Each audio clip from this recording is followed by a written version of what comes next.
Hello everyone, welcome back in my channel once again. So जो हमारे leader RM है वो आज लाइव आए हुए थे वीवर्स पे एंड लगभग 1 घंटे का लाइव था।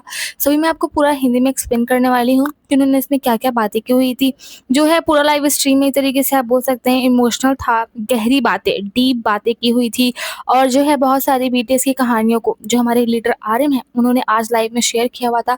एंड आई थिंक अकेले सोलो लाइव इनका जो है बहुत दिन के बाद में इनका सोलो लाइव आया हुआ है। अभी तक जितने भी लाइव हमको देखने को मिले हुए हैं उसमें हमारे कुछ मेंबर्स रहते हैं और ग्रुप के साथ में आते हैं सारे मेंबर्स, लेकिन ये इनका सोलो लाइव जो है, जो ये स्पेशली आर्मी से बात करने के लिए इन्होंने ऑन किया हुआ था, वो काफी टाइम के बाद में आए हुए हैं। सो जो हमारे लीडर आर्मी होते हैं उन्होंने जो है अपने लाइव को ऑन किया हुआ था एक जो है थंबनेल लगा करके, जिसमें वो रोलर कोस्टर पे जो है मतलब कि रोलर कोस्टर आप समझ सकते हैं जो होता है अम्यूजमेंट पार्क जो होता है उसका ही एक ऐसा होता है झूले टाइप का, जिसमें बहुत तेजी से इन लोगों को घुमाया जाता है। सो उसी की इन्होंने अपनी थंबनेल लगाई हुई थी, जिसमें थोड़ा शौक है क्योंकि वो अचानक से स्टार्ट होता है और बहुत ज़्यादा हाई एंड अप्स में होता है, जिसकी वजह से इंसान जो डर जाता है। सो वहीं से कोई इन्होंने पिक ली हुई थी और इसी को अपना थंबनेल लगाया हुआ था। तो स्टार्टिंग में जो है इनका कैमरा अच्छे से सही नहीं होता है, टेढ़ा मेढ़ा रहता है, थोड़ा जो है टिल्टेड रहता है। सो इसकी वजह से सॉरी भी बोलते हैं।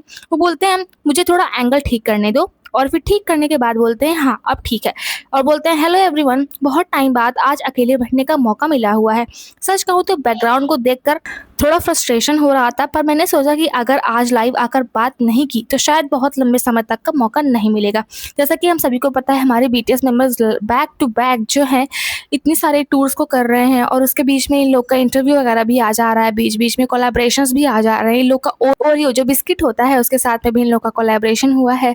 और अभी हमारे जो बीटीएस मेंबर्स हैं उन्होंने I think 3 AMA American music awards को जीता हुआ है। वहीं लॉस वेगास में इन लोग का टूर चल रहा था, उसी के टाइम पे इन लोग का नॉमिनेशन भी आया हुआ था। सो इसके लिए बहुत ज़्यादा कॉन्ग्रेचुलेशंस। अरिरंग आने पे इनका फर्स्ट इंटरनेशनल अवार्ड है जो कि हमारे बीटीएस मेंबर्स ने जीता हुआ है स्विम के लिए बेस्ट समर सॉन्ग की कैटेगरी में, जो कि एक बहुत बड़ी बात है कि हमारे बीटीएस मेंबर्स ने कमबैक करते ही जो है ग्लोबल चार्ट पे एंड ग्लोबल अवार्ड्स पे अपना कब्जा बना लिया हुआ है, जो कि दिखाता है कि हमारे बीटीएस मेंबर्स का इम्पैक्ट कितना ज़्यादा है। और यही नहीं, हमारे बीटीएस मेंबर जब पहली बार AMA अमेरिकन म्यूजिक अवार्ड जीते हुए थे तब वो पहले ऐसे के पॉप आर्टिस्ट थे, पहला ऐसे के पॉप बैंड था, पहला ऐसे के पॉप सॉन्ग था जो अमेरिकन अवार्ड्स को जीता हुआ था। सो एक तरीके से कह सकते हैं के पॉप में अमेरिकन जो म्यूजिक अवार्ड होता है उसको जीतने की शुरुआत हमारे बीटीएस ने ही की हुई थी। तो हम सभी को पता है हमारे बीटीएस मेंबर्स कितना ज़्यादा बिजी रहते हैं, हर जगह उनको अफरा तफरी में जाना रहता है। इसी वजह से हमारे लीडर आर्यन ने कहा कि आज मेरे पास समय था, मैं अकेले बैठा था, अगर मैं आज लाइव ऑन न करता तो शायद बहुत दिन बाद में मैं आप लोगों से बात कर पाता, मुझे मौका न मिलता। फिर वो बोलते हैं अभी कल ही मैं जो जिन ह्यूंग है, जिन के साथ में जो है रोलर कोस्टर की राइड ली हुई थी और उसी का उन्होंने थंबनेल भी लगाया हुआ है, तो सोचा उसी की फोटो को थंबनेल बना देता हूँ जैसा कि हम लोगों ने देखा। बट आज लाइव आने का असली रीजन कुछ और है। हमारा एल्बम अरिरंग आए लगभग 70 दिन हो चुके हैं। नॉर्थ अमेरिका, कोरिया, जापान के इस लंबे टूर के दौरान कई बार परफॉर्म करते हुए मेरा गला भर आया, मैं बहुत ज़्यादा इमोशनल हो गया था। इसलिए मैं चाहता था कि इससे पहले कि यादें धुंधली हो जाएं, मेमोरीज जो है वो ब्लर हो जाए, मैं इस एल्बम की पूरी कहानी, इसके मेकिंग के पीछे के स्ट्रगल्स और इसके हर एक गाने का सच आपके सामने बताऊं, आप लोगों को बताऊं। सो आज सबटाइटल्स कोरियाई में हैं, पर मैं कोशिश करूंगा कि इंपॉर्टेंट बातें सीधे दिल से कहूँ। जैसा कि हम सभी को पता है कि बीटीएस मेंबर जब लाइव आते हैं तो वो कोरियन में ही बोलते हैं। सबटाइटल्स हालांकि इंग्लिश में आती हैं, लेकिन उतने अच्छे से इंग्लिश की टाइटल जो है सबटाइटल्स समझ में नहीं आती हैं। लेकिन फिर भी हमारे लीडर आर्यन ने ऐसी बातें कही हैं जो सबटाइटल में अच्छे से आ गई हुई हैं। वो अपने दिल की बात बताते हैं कि जो है स्टेज पे आर्यन पे परफॉर्म करते हुए काफ़ी बार उनको रोने जैसा मतलब फील हुआ। तो उसकी जो है पूरी मेकिंग की कहानी वो बताएंगे कि एल्बम को बनाने में कैसे स्ट्रगल हुए थे 2 साल के बाद अपनी मिलिट्री सर्विस को कंप्लीट करने के बाद में फिर से म्यूजिक इंडस्ट्री में आने पे उन्हें क्या क्या स्ट्रगल हुए, कौन कौन से सॉन्ग है, वो सब कुछ इसमें शेयर करते हैं, जो कि मैं भी आपको पूरा हिंदी में आगे बताती हूँ। सो वो कहते हैं कहानी की शुरुआत आज से नहीं बल्कि लगभग 1-1.5 साल पहले से होती है, जब जिन ह्यूंग का जो है फेयरवेल होने वाला था, एनलिस्टमेंट मतलब जो अपने मिलिट्री से वो बाहर आ गए हुए थे। उस वक्त हम में से किसी की भी मेंटल स्टेट अच्छी नहीं थी, हम सब बहुत मुश्किल दौर से गुजर रहे थे। मुझे आज भी याद है हम सब जिमिन के घर पर इकट्ठा हुए थे। जंगकुक भी बहुत परेशान था। मैं उस समय प्राइवेट फर्स्ट क्लास था और मैं फूट फूट कर रो रहा था। मैंने सबसे कहा था कि आपको इस टीम को एक साथ बांध कर रखना होगा, हमें और मेहनत करनी होगी। उस रात रोते बिलखते हमने आपस में एक वादा किया हुआ था। हमने डिसाइड किया कि फैंस हमारे लिए इतना लंबा इंतजार किया हुआ है, तो जैसे ही हम वापस लौटेंगे बिना वक्त गंवाए एक ऐसा एल्बम बनाएंगे उनका कर्ज चुका सके, और फैसला बहुत छोटा सा था पर बहुत ज़्यादा भारी। जैसा कि हम सभी को पता है, जब जिन हमारे जो है मिलिट्री से बाहर आ गए हुए थे, उसके बाद में हमारे बीटीएस मेंबर्स गए हुए थे जो है अपने मिलिट्री सर्विस को कंप्लीट करने के लिए। जैसा कि जिन सबसे बड़े हैं, सो वो अपनी मिलिट्री को ख़त्म करके आए हुए थे, तब तक हमारे बीटीएस मेंबर्स जो थे वो मिलिट्री में नहीं गए हुए थे। सो जब जिन आए हुए थे, उनकी वेलकम पार्टी के लिए सभी लोग जो है जीवन के घर पे इकट्ठा हुए थे, और सभी बहुत ज़्यादा रोए भी हुए थे, क्योंकि उन्हें 2 साल के लिए लगभग आर्मीज़ को छोड़ के, म्यूज़िक इंडस्ट्री को छोड़ के, अपनी लग्ज़रियस लाइफ़ को छोड़ कर के देश की सेवा करने के लिए जाना था।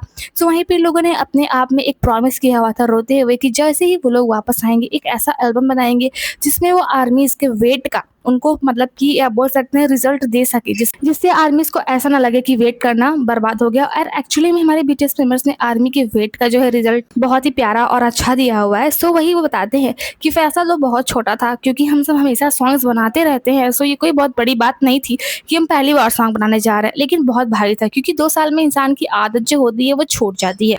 फिर वो आगे कहते हैं, जब हम जून में वापस आए तो साल के एंड में हमने एक सॉन्ग कैप सेटअप किया। अब यह सॉन्ग कैप अब थोड़ा कांग्लिश मतलब कोरियन एंड इंग्लिश है, जिसे हम सेशन भी कहते हैं।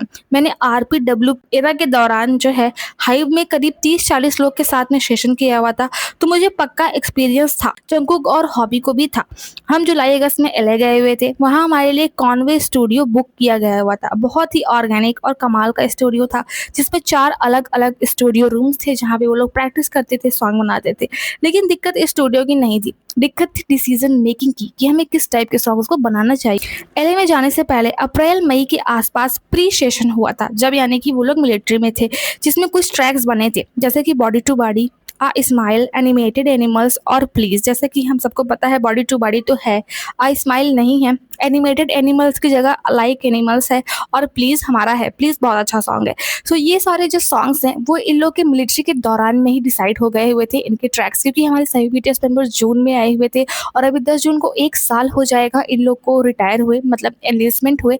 लेकिन अप्रैल मई के बीच में ही इन ट्रैक्स को इन लोगों ने फाइनल कर लिया हुआ था। हम सब जो है एक गेस्ट हाउस में इकट्ठा हुए थे, और उन 15 गानों को सुनने के लिए, और यहीं से असली चैलेंज शुरू हुआ था। यानी कि लोगों ने जो है लगभग आज से 1 साल पहले ही इन गानों को सुन लिया था, जो कि आज पूरी दुनिया सुन रही है। फिर वो आगे कहते हैं, हम सातों मेंबर्स अब सोलो आर्टिस्ट बन चुके थे। जैसा कि हम सभी को पता है, इन्होंने अपना आरवीडब्ल्यूपी किया, wrong right place wrong people नाम का, और त्योंग का लेओवर आया हुआ था, जिमिंग का लाइक क्रेजी आया हुआ था, and who is my heart waiting for वाला सॉन्ग आया हुआ था, एंड जो है हमारे जो जंगकुक थे उनका आया हुआ था प्लीज डोंट चेंज, 3D आया हुआ था, हेट यू आया हुआ था, बहुत सारे सॉन्ग्स आए हुए थे। सो वो लोग अपने जो है मिलिट्री में जाने से पहले, जो है मिलिट्री में जाने के बाद में भी, इन लोगों ने बहुत सारे अपने जो है सोलो बनाए हुए थे, मतलब अपने म्यूजिक पे सिर्फ ये लोग ध्यान दे रहे थे, ग्रुप एक्टिविटीज की जगह। सो आगे कहते हैं कि हम सब जब वहाँ पे इकट्ठा हुए थे, तो हम सभी एक सोलो आर्टिस्ट थे। हम सब अपने सॉन्ग को मतलब जानते थे कि हमारा टेस्ट क्या है। सभी मेंबर्स का अपना अलग टेस्ट था,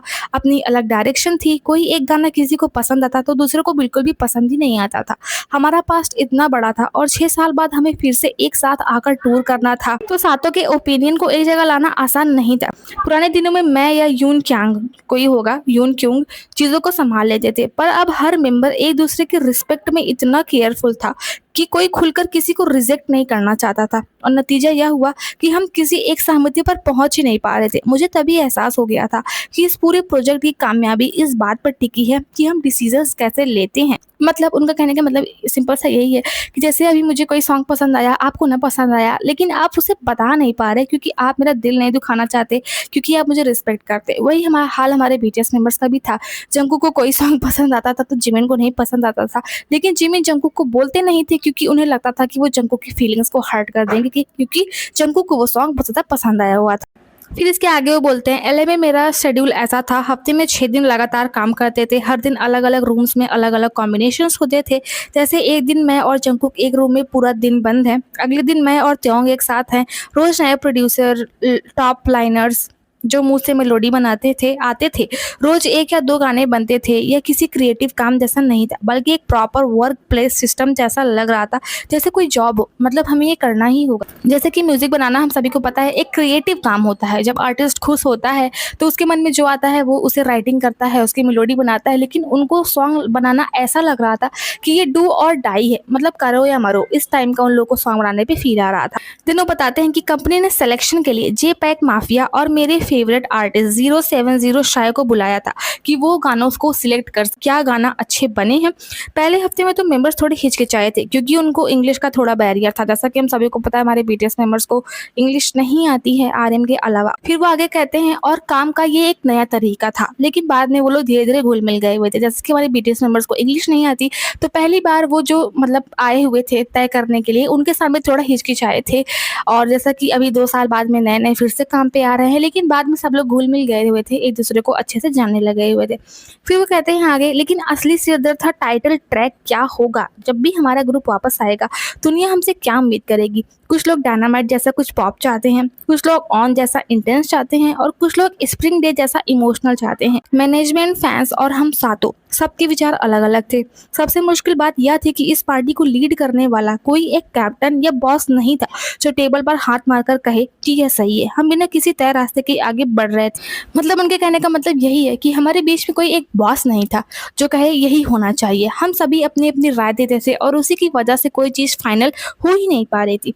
उसके आगे वो बोलते हैं, चलिए अब एक एक करके गानों की बात करते हैं। सबसे पहले बात करते हैं बॉडी टू बॉडी की। यह ओरिजिनल एक प्री रिलीज ट्रैक है। मैं और कैथी इंग्लिश में काम कर रहे थे और चूंकि मैं नेटिव स्पीकर नहीं हूँ तो हमने यूएसए के राइटर्स की मदद ली हुई थी। ये गाना ओरिजिनली बहुत ज़्यादा सेक्सुअल था, मतलब आप बोल सकते हैं इंटीमेट जैसा होता है ना, मतलब बॉडी टू बॉडी, आप समझ सकते हैं इसका मतलब। इसका नाम बॉडी ऑन बॉडी था। मतलब पहले बॉडी टू बॉडी नहीं था, बॉडी ऑन बॉडी था, मतलब बॉडी के ऊपर बॉडी। लिरिक्स थे I need somebody on body. लेकिन उन्होंने जो है फिर सोचा कि बिना किसी सॉलिड रीजन के सिर्फ एक सेक्सुअल गाना रिलीज करना हमारा काम नहीं है, क्योंकि हम इस तरीके के गाने को रिलीज नहीं करते हैं। तो हमने इसे बदल दिया हैंड टू हैंड में, 1988 के सियोल ओलंपिक्स के गाने की तरह, जहाँ लोग हाथ थामते हैं, और फिर बनाया बॉडी टू बॉडी। एंड वो फिर बोलते हैं कि नेटफ्लिक्स पे जो हमारी डॉक्यूमेंट्री आई हुई है उसमें आप लोगों ने देखा होगा कि इसमें पारंपरिक गाना आर्य रंग कोरियाई लोकगीत को मिक्स करने पर काफी बहस हुई है। एंड मैंने ऑनेस्टली ना वो वाली जो डॉक्यूमेंट्री है उसको देखा हुआ है। जो त्योंग है वो ऐसा बोलते हैं कि जो हमारे गाने सुनेंगे, जैसा कि हम ग्लोबल सॉन्ग बनाते हैं, हमारी आर्मी सिर्फ कोरिया से नहीं है, इंडिया से है, इंडोनेशिया से है, मैक्सिको से है, अमेरिका से है। सो अगर वो लोग ये गाना सुनेंगे तो उनको ऐसा लगेगा कि हम अपने देश का प्रचार कर रहे हैं। उन्होंने कुछ ऐसा बोला भी था, कुछ बैड वर्ड बोला था अपने सातों लोगों के लिए, जैसे गाली की तरीके बोला हुआ था कि इन लोगों को लगेगा ना कि ये लोग जो हैं अपने ही देश का भर दे रहे हैं उसमें, जबकि आर्मीज पूरी ग्लोबल की हैं। सो त्योंग जो थे ना वो आर्य रंग को लेकर के थोड़ा अनकंफर्टेबल थे कि उनके सॉन्ग में सिर्फ आर्य रंग आए, कि उनकी मतलब देश को कुछ ज्यादा ही दिखाए। ऐसा नहीं है कि अपनी कंट्री को प्यार नहीं करते, लेकिन वो ऐसा नहीं चाहते थे कि वो लोग कोरिया को प्रमोट कर रहे हैं जबकि उनकी आर्मी इंटरनेशनल है। फिर नामजून आए कहते हैं, कुछ लोगों को लगा कि ये जबरदस्ती का राष्ट्रवाद है, मतलब फोर्स नेशनलिज्म, मतलब कि अपने देश का प्रचार करना, जो मैंने भी आपको बताया। और वो त्योंग ही थे जिनको ऐसा लग रहा था कि फेक का अपना जो है देश का प्रचार किया जाएगा। बात सही भी थी। जब मैंने पहली बार बिना आयरंग वाला वर्जन सुना था तो मुझे यह जो नया वर्जन था वो थोड़ा अजीब लगा हुआ था। नामजून अपनी बात बताते हैं कि जब मैंने पहली बार सुना तो मुझे भी थोड़ा अजीब लगा हुआ था। फिर वो कहते हैं, लेकिन जब लाइव परफॉर्मेंस हुई और फॉरेन ऑडियंस ने बिना रुके एक सुर में उस कोरियाई हिस्से को गाया, भाई मैं सच में पैनिक में था। मेरे बगल में हॉबी इतने एनर्जी से डांस कर रहा था और मैं बिल्कुल हैरान खड़ा था। वो जादू स्क्रिप्टेड नहीं हो सकता। आयरंग का मतलब सिर्फ एक गाना नहीं है, इसका मतलब है कि चाहे हम दुनिया के किसी भी कोने में चले जाएं, हम सातों आखिर में कोरिया के गांव के लड़के ही हैं। कल की आफ्टर पार्टी में भी मैं अमेरिकन आर्टिस्ट के साथ बहुत स्लीक इंग्लिश बोलने की सोच रहा था, पर मैं डर गया और नहीं गया। हम आज भी वही पुराने लड़के हैं और हमारी यही ओरिजिनलिटी है, मतलब कि हम कितने भी ग्लोबल हो जाएं लेकिन हम कोरिया के गांव के लड़के ही रहेंगे। जैसे कि जो त्योंग है, जिमिन है, ये लोग डेगू एक तरीके से आप बोल सकते हैं ना, कोरिया का गांव है, जैसे हमारे यहाँ गांव होते हैं, वहां से ये लोग आए हुए हैं। फिर उसके बाद नामजून कहते हैं, अगला ट्रैक है हुलीगन। यह गाना जंगकुक और हॉबी के रूम से निकला था। उन दोनों के बीच काफी क्रिएटिव क्लैश हो रहे थे। जंगकुक ने कहीं से ये कीवर्ड ढूंढा और watch this why be going वाला पार्ट लिखा। वो एलियन जो भी था। जब यह ट्रैक बनकर आया तो कंपनी और जो है बैंक पीडी यानी कि जो है हाइप के चेयरमैन को वो इतना पसंद आया कि हमारे लिए एक बेंचमार्क बन गया हुआ था कि ये सॉन्ग एल्बम के अंदर में होना ही चाहिए। यह एक strong alternative hip hop track था। हमने पूरा अगस्त इससे भी बेहतर गाने में लगा दिया हुआ था, मतलब पूरा अगस्त इन लोगों ने होलीगन में ही लगा दिया हुआ था। इसकी कोरियोग्राफी बहुत ज़्यादा इंटेंस थी, पर हमने सोचा कि इसका एक सोशल मीडिया चैलेंज बनाते हैं। लेकिन भाई चैलेंज जबरदस्ती नहीं बनते। फैंस ने खुद ही एक हिप स्टेप वाला स्टेप चुना और वो वायरल हो गया। आप लोगों ने देखा ही होगा, होलीगन पे बहुत ज्यादा बन रहा है। और सिर्फ हिप थ्रस्ट वाला नहीं, ऐसे कुछ लोग जो होते हैं वो चक्कू लेकर के आते हैं कैमरा पे मारते हैं, वो डांस करते हैं। कुछ लोग जो है बाइक राइडर वो भी बना रहे हैं, इसमें माई जंगू ने भी बनाया हुआ है।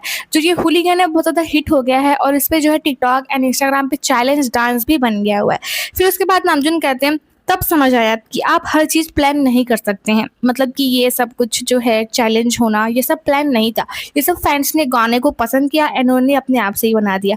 फिर उसका आगे बोलते हैं इसी रूम से एक और गाना निकला था एलियन, जिसे मास्टर या माइक विल ने प्रोड्यूस किया था। इसका ओरिजिनल नाम था एंडलेस और एंडलेस थोड़ा एब्स्ट्रैक्ट और खोखला लग रहा था, तो हम सब ने सजेस्ट किया क्यों ना इसे एलियंस कर दें, जैसा हम दुनिया को कह रहे हूँ हाँ हम कोरिया से आए एलियंस हैं हेलो। इसके लिरिक्स थोड़े रस्टिक और सीधे हैं, जब फॉरेन फैंस इसे गाते हैं तो एक अजीब सा क्लट फील आता है।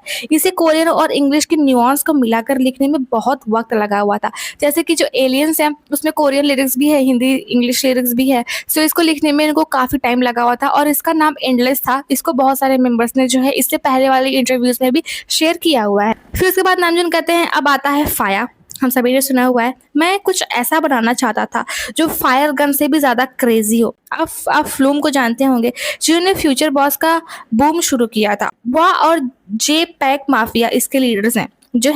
जो फ्लूम है और जो जे पैक माफिया हैं उन्होंने ही इस गाने को प्रोड्यूस किया हुआ है।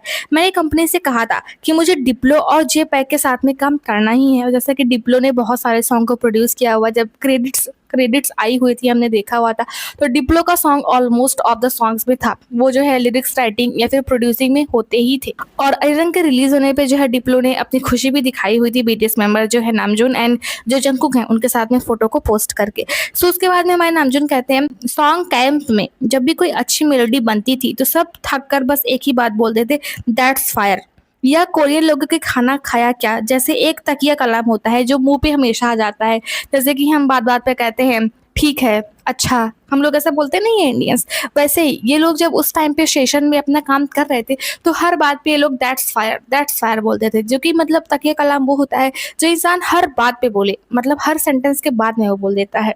तो इसी तरीके से लोग दैट्स फायर को भी यूज़ करने लग गए हुए थे। ये लोग हर बात पे दैट्स फायर बोलते थे जब ये लोग एलए में थे। फिर नामजुन कहते हैं तो मैंने सोचा क्यों ना गाने का नाम ही दैट्स फायर रख दे, क्यों ना हम गाने का नाम ही फायर रख दे।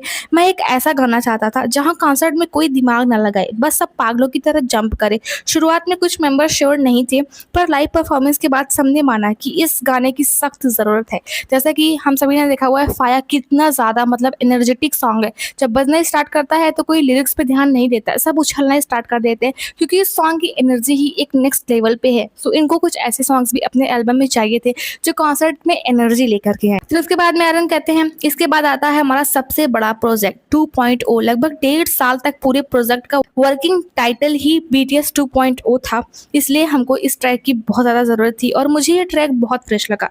लेकिन इसे लेकर बहुत बड़े डिस्प्यूट्स भी थे।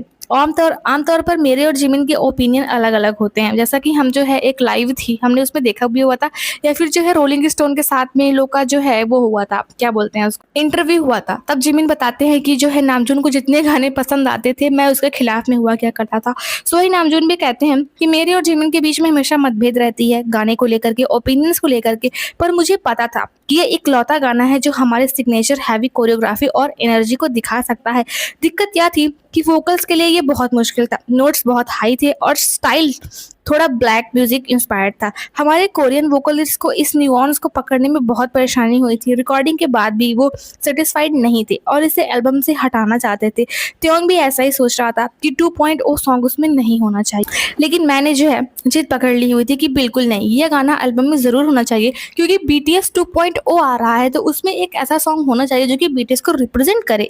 और आज आप लोग देख सकते हैं इसके बिना हमारा कॉन्सर्ट कितना ज़्यादा अधूरा लगता है। इसके लिए मैं रोज़ डांस क्लास से 1 घंटा पहले आता था और आधे घंटे बाद तक प्रैक्टिस करता रहता था ताकि जंगकुक, जिमिन, हॉबी और त्योंग के सामने में कमज़ोर न लगूँ कि मैं अपने डिसीजन को लेकर के बहुत ज़्यादा टेंशन में हूँ, क्योंकि उन लोगों को ये सॉन्ग पहले से ही नहीं पसंद था। अगर मैं भी कमज़ोर पड़ जाता तो वो लोग सोचते कि खुद को भी नहीं पसंद है, हमको भी नहीं पसंद है, फिर भी एल्बम में रख रहे हैं। इसलिए मैं 1 घंटे पहले आता था और आधे घंटे बाद आता था, ये दिखाने के लिए कि मुझे ये सॉन्ग और इसकी कोरियोग्राफी बहुत ज़्यादा पसंद है। देन नामजुन कहते हैं इसके बाद आता है ट्रैक 29, जहाँ हमने जो बेल है है जिसमें मम्मी की आवाज़ आती है। इसकी कहानी मैंने आपको बताई हुई थी बहुत पहले ही कि फ्रीक्वेंसी को यूज़ किया गया हुआ है। मुझे इसे खुद बजाने जाना था पर शेड्यूल की वजह से मैं जा नहीं पाया, जिसका मलाल मुझे हमेशा रहेगा। जैसा कि कोरिया में ये एक पवित्र जगह मानी जाती है। जिन्होंने मेरा वाला वीडियो देखा होगा उनको याद होगा, एक बच्चा होता है, उसको जो है मार दिया जाता है उसके नीचे ही, एंड आई थिंक उसकी जगह पे ऐसे ही कुछ घंटा लगाया जाता है और ऐसा बोलते हैं कि उसमें हमेशा से जो है कोरियन में आवाज़ आती रहती है, जिसको सुनने पे ऐसा लगता है कि वो बच्चा अपनी मम्मी को बुला रहा है।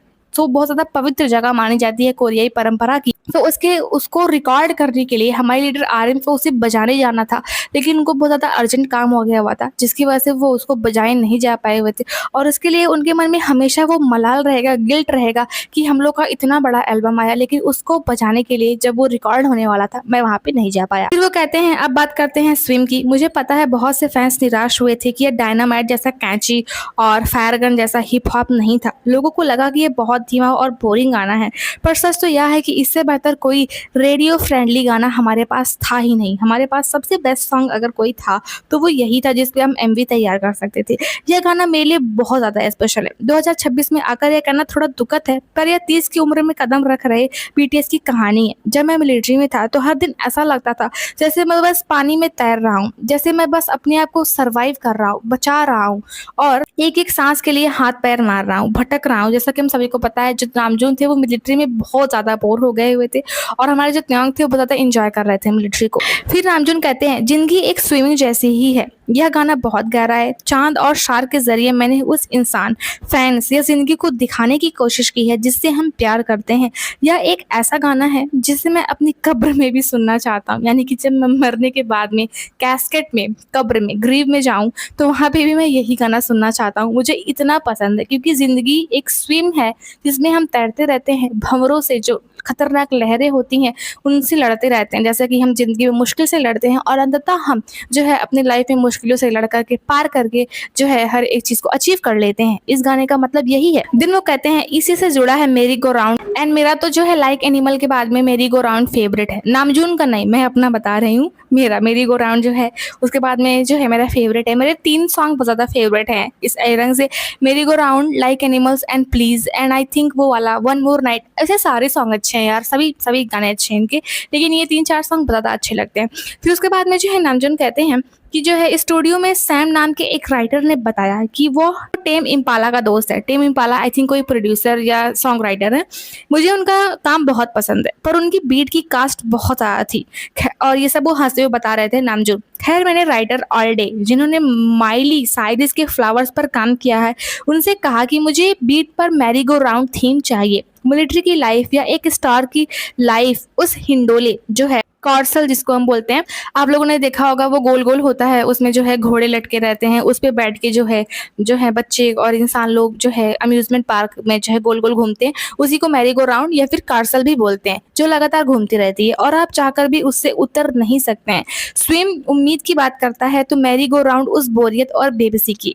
इसके लिरिक्स सीधे दिल पर लगते हैं। My life is like a broken roller but maybe I am the only one to blame. मतलब उनके कहने का मतलब ये था कि जहाँ स्विम हमें जिंदगी से लड़ने की एक उम्मीद देता है, वहीं मैरी गो राउंड एक ऐसा सॉन्ग है कि हम लोग मैरी गो राउंड के घोड़े पे बैठ गए हैं और हमारी जिंदगी हमें गोल गोल घुमा रही है, लेकिन जब तक वो गोल गोल घूमना बंद नहीं होता है, हम कितने भी बोर हो जाए, कितना भी कुछ भी हो जाए, हम उससे उतर नहीं सकते हैं जब तक कि मैरी गो राउंड बंद ना हो जाए। इसी वजह से वो अपनी लाइफ को इसमें दिखाते हैं कि जब कभी भी हम अपनी जिंदगी में बेबस हो जाते हैं, उदास हो जाते हैं, लेकिन हम उन चीज़ों को से चाह कर भी फीचर नहीं हटा सकते तब तक कि वो चीज़ें खुद अपने आप से ख़त्म ना हो जाएं। फिर वो कहते हैं, इसके बाद आता है नॉर्मल। यह बहुत होपफुल साउंड करता है, पर असल में यह भी एक उदास गाना है। लॉस वेगास की इस चमक दमक के बीच एक दिन लोग आपको सिर पर बिठाते हैं और अगले दिन भूल जाते हैं। हमारे लिए नॉर्मल क्या है? यही उतार चढ़ाव। Heavy is the head when you chase in true, will you call me red, will you call me blue. ये लिरिक्स है नॉर्मल की।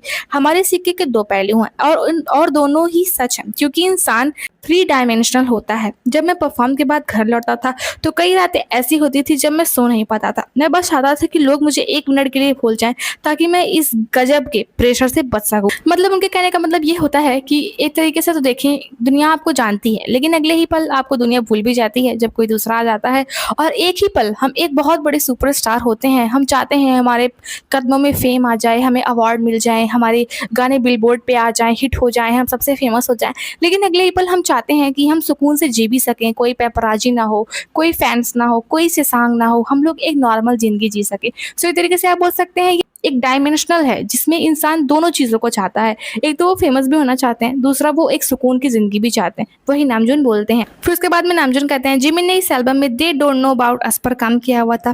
पहले इसका नाम था वीक। मैंने उससे कहा था you guys make me weak. Fans हमें मजबूत भी मानते हैं और कमज़ोर भी। हम अपना मुखौटा उतार कर असली इंसान बनना चाहते हैं। जिमिन को यह बात बहुत ज़्यादा गहरी लगी हुई थी, जो हमारे इस बॉन्ड को, हमारी इस हिस्ट्री को नहीं जानते। वो सिर्फ बाहर से हमारे ट्रिलियन डॉलर के इकोनॉमिक इम्पैक्ट की बात करते हैं, पर वो असल में हमारे बारे में कुछ नहीं जानते। यह गाना उन बाहरी लोगों के लिए एक करारा जवाब है। मतलब उनके कहने का मतलब यही था कि फैंस जो होते हैं वो ऊपर-ऊपर से देखते हैं कि अरे बीटीएस की लाइफ बहुत ज़्यादा अच्छी है, उनके पास में संपत्ति है, फेम है, लेकिन आखिर में वो भी एक इंसान है। वो इसी सब बातों को कहना चाहते थे।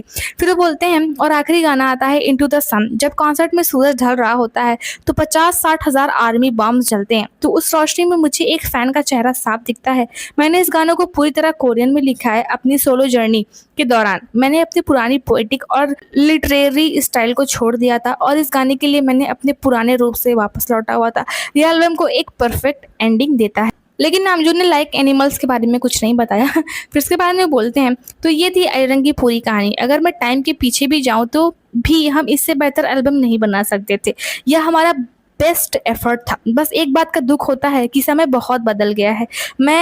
मैंने अपनी जर्नी लिटरेचर, शब्दों और शायरी से शुरू की थी और आज के इस रील्स और शॉर्ट्स के ज़माने में लोग लिरिक्स की गहराई से सुनते ही नहीं हैं। मैं खुद मिलिट्री में पहली बार रील्स को इंट्रोड्यूस हुआ था और मुझे उसकी लत लग गई। लोग अब सोचना ही नहीं चाहते, वो बस एंटरटेनमेंट चाहते हैं। कहानियाँ अब गायब हो गई हैं। मतलब उनका कहने का यह था कि जब पहले जो थे ना वो लोग पोइट्री लिखते थे, पेंटिंग करते थे, अपनी कहानियाँ डायरिया में लिखते थे, लेकिन अब जो है सारे बच्चे जो यूथ हैं वो सिर्फ रील्स बनाते हैं और उनको लिरिक्स से कोई मतलब नहीं होता है। लिरिक्स की गहराई से इनको कुछ मतलब नहीं होता है। उनको बस उछलने कूदने वाला गाना चाहिए जिसमें वो लोग रील्स बना सकें और मिलिट्री में पहली बार उनको रील्स की पता चली। मतलब मिलिट्री से पहले उनको पता ही नहीं था कि रील्स एंड शॉर्ट्स होते क्या हैं। मिलिट्री के टाइम पे उनको पता चला रील्स क्या होता है और हालाँकि उनको भी इस चीज़ की लत लग गई हुई है रील्स देखने की। जैसा कि हम सभी देख सकते हैं इंस्टाग्राम पे वो हर दूसरे फ़ैन का रील लाइक करते हैं या तो रिपोस्ट करते हैं। फिर उसके बाद में कहते हैं पर मैं चाहता हूँ कि हमारा ग्रुप हमेशा उस रोमांस को ज़िंदा रखे। आज इस लाइव को लगभग 3.7 मिलियन लोग देख रहे हैं। मेरे लिए आपका 1 घंटा मेरे इस स्ट्रगल को मीनिंगफुल बनाता है। मैं चाहता हूँ कि जब आप हमारे गानों को सुनें तो उनके पीछे छिपे इन आँसुओं, इस मेहनत और इस गहरे सच को महसूस करें।